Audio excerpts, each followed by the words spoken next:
एक बच्ची भोपाल से निकली है जो भारती साहू नाम है। उसकी बैकग्राउंड देखिए, उसके फादर ऑटो चलाते रहे हैं। लड्डू भरे हुए लड्डू उठा के खा रहे हैं, उसको एमपीपीएससी कहते हैं। आईएएस का एग्ज़ाम मुश्किल नहीं यदि आप सामान्य बुद्धिमत्ता के स्तर पे हैं और मेहनत करने को तैयार। आप बोलना, मैं अटल बिहारी महाविद्यालय से बीए करके आई हूँ। हाँ सर। और अटल बिहारी जी ने भी बीए ही किया था। जब देश का प्रधानमंत्री बिना बीटेक एमटेक किए इतना देश संभाल सकता है तो मैं जिला नहीं संभाल सकती।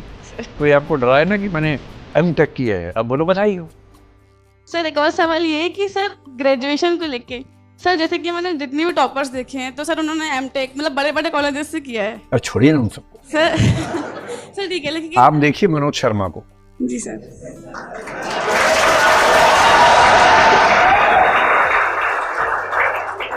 अभी आज सुबह मेरे उससे बात चल रही थी तो विचार हुआ कि वो आज रात को यहीं आ जाए, आज हम गप्पे मारे, पर वो फाइनली हो नहीं पाया। कभी आपको मिलवाएंगे, ऐसे लोगों से मिलवाएंगे। क्या होता है कि देखिए, आप यूपीएससी की बात कर रही सर हैं, एमपीपीएससी एमपीपीएससी की बात कर रही है। एमपीपीएससी तो कोई एग्जाम ही नहीं है, वो तो बहुत ही आसान होता है। कोई एग्जाम एमपीपीएससी, लड्डू भरे हुए लड्डू उठा के खा रहे हैं, उसको एमपीपीएससी कहते हैं। एग्जाम तो यूपीएससी होता है, एमपीपीएससी तो बहुत आसान है, मतलब बहुत आसान। विश्वास कीजिए मेरी बात पर, मैं मजाक नहीं कर रहा हूँ। अगर एमपीपीएससी में स्ट्रगल है तो इसका सिर्फ इतना मतलब है कि आप सही डायरेक्शन, सही रणनीति के साथ मेहनत नहीं कर पा रहे। वरना स्टेट्स के एग्जाम सेंटर से काफी आसान होते हैं और स्टेट्स में भी एमपीपीएससी कई राज्यों से आसान एग्जाम है। मेरा कई राज्यों में ठीक ठाक दखल रहता है परीक्षा पद्धतियों को समझने में, तो मैं बहुत सोच समझ के बात कह रहा हूँ। तो जैसे मनोज का, तो आईएएस की बात मैं कर रहा हूँ भी। आपने कहा कि किसी का एमटेक है, किसी का बीटेक है, कोई आईआईटी से है, ठीक है, वो लोग भी हैं। सिविल सर्विसेज की यही तो ब्यूटी है, सिविल सर्विसेज में हर फील्ड के लोग आ सकते हैं। और कितनी भी कोशिश कर लीजिए, ये बात सही है कि इंजीनियर्स की भूमिका या उनकी मात्रा इन एग्जाम्स में ज्यादा है, और इसकी वजह बड़ी सरल सी है। इसमें ये नहीं सोचने की भेदभाव हो गया है, वरना हम लोग तुरंत आरोप लगाए थे कि भेदभाव हो गया है क्योंकि इंजीनियर ज्यादा है। इसके पीछे का तर्क भी तो है। जनरली हमारे स्कूलों में जो 12वीं क्लास में सबसे ज्यादा तेज है पढ़ने वाले बच्चे, जनरली वो इंजीनियरिंग में जाते हैं। यही तो होता है। तो 11वीं 12वीं तक जो बच्चे पढ़ने में सबसे अच्छे थे, टॉपर्स थे, उनमें से 10 में से 6-7 इंजीनियर ही बन गए, 1-2 डॉक्टर बन गए। ह्यूमैनिटीज में कम जाते हैं, कॉमर्स में कम जाते हैं। 3 या 4 साल की ग्रेजुएशन में ऐसा तो है नहीं कि जीन्स बदल जाएंगे, डीएनए वही है, जीन्स वही है। इंजीनियरिंग करके फिर वो आईएएस एग्जाम देने लगे, मान लीजिए। आर्ट्स के बाद भी लोग आईएएस एग्जाम दे रहे हैं। और क्योंकि पहले जो स्कूल में सबसे ज्यादा पढ़ने वाले बच्चे थे इंजीनियर बन गए थे, वो अब भी पढ़ रहे हैं। इंजीनियर टॉप कर गए ऐसा नहीं है। दरअसल वो बच्चे जो स्कूल लाइफ से ही बहुत पढ़ रहे थे, जो संयोग से इंजीनियर भी बने बीच में, वो टॉप कर गए क्योंकि वो बचपन से टॉप कर रहे थे। तो ये इतनी आश्चर्य की बात नहीं। लेकिन ह्यूमैनिटीज में, कॉमर्स में जो बच्चे होते हैं वो 2 तरह के हैं। एक वो 5-10% जो पढ़ने में बहुत अच्छे थे स्कूल में, पर बाई चॉइस कॉमर्स लिया या ह्यूमैनिटीज लिया। आप मेरी बात से सहमत होंगे कि ऐसे बच्चों की संख्या 5% से ऊपर नहीं है इस समय। बाकी जो बच्चे ह्यूमैनिटीज लेते हैं, अधिकांश इसलिए कि या तो उनके नंबर कम थे या उनको मैथमेटिक्स में, साइंस में दिक्कत हो रही है, नहीं उतना मजा आ रहा समझने में, दुविधा होती है। तो उन्हें किसी ने बताया कि ज्यादा आसान पड़ता है, आर्ट्स कर लो, बीए कर लो, आसानी से हो जाएगा। उनको ग्रेजुएशन करना है तो बीए में एडमिशन ले लिया। तो ह्यूमैनिटीज में ज्यादा बच्चे वो आए जो आसानी के लिए आए और कुछ शौक से आए।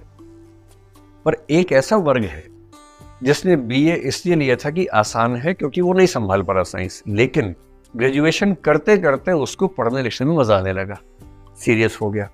जब सीरियस हो गया तो उसको सुख मिलने लगा ज्ञान में, और वो ग्रेजुएशन या पोस्ट ग्रेजुएशन करते करते अपने बौद्धिक स्तर पर उसी लेवल पे आ गया जिस पे कोई इंजीनियर था।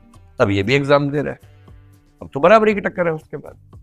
और मैं हर साल देखता हूँ कि बहुत सारे ऐसे लोग सिलेक्ट हो रहे हैं जो शुद्ध ह्यूमैनिटीज के हैं, सिंपल बीए किया हुआ है, कोई ऐसी ठोस बैकग्राउंड नहीं है। इसी बार जो रिजल्ट आया, 2-4 दिन पहले रिजल्ट आया, उससे मध्य प्रदेश के जो बच्चे निकले हैं, एक बच्ची खरगोन से है 257 रैंक पर, मनीषा धारवे, उसके पूरे मतलब पूरी ट्राइबल बेल्ट में कोई बच्चा आज तक IAS नहीं बना, वो IAS बनी है।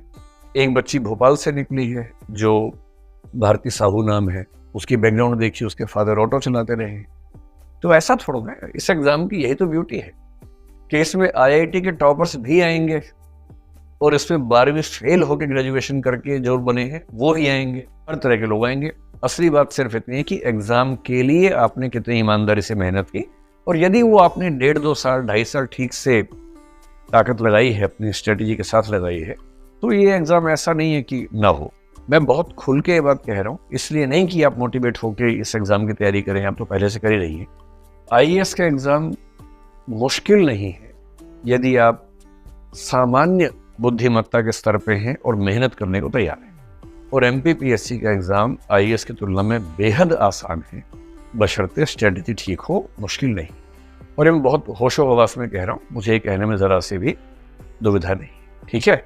तो IIT वाला कोई मिले कि मैंने तो IIT से B.Tech किया, M.Tech किया, तुमने क्या किया? सर मैंने तो सर ये अटल बिहारी कॉलेज है सर, यहीं पास पे ही है सर, हाँ। वहाँ से डिग्री करी है।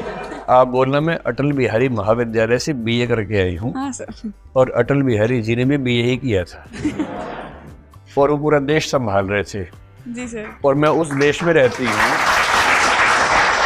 और सीधी सी बात है, जब देश का प्रधानमंत्री बिना B.Tech M.Tech की इतना देश संभाल सकता है, तो मैं जिला नहीं संभाल सकती? जी सर। ऐसी कौन सी खास बात है? तो डरना नहीं है किसी से, खौफ में तो रहना ही नहीं। कोई आपको डराए ना कि मैंने M.Tech किया है, अब बोलो बधाई हो, मैंने MA किया है, तो क्या फर्क पड़ता है? जी सर। है ना, डरना नहीं, मस्त रहना है। चलिए।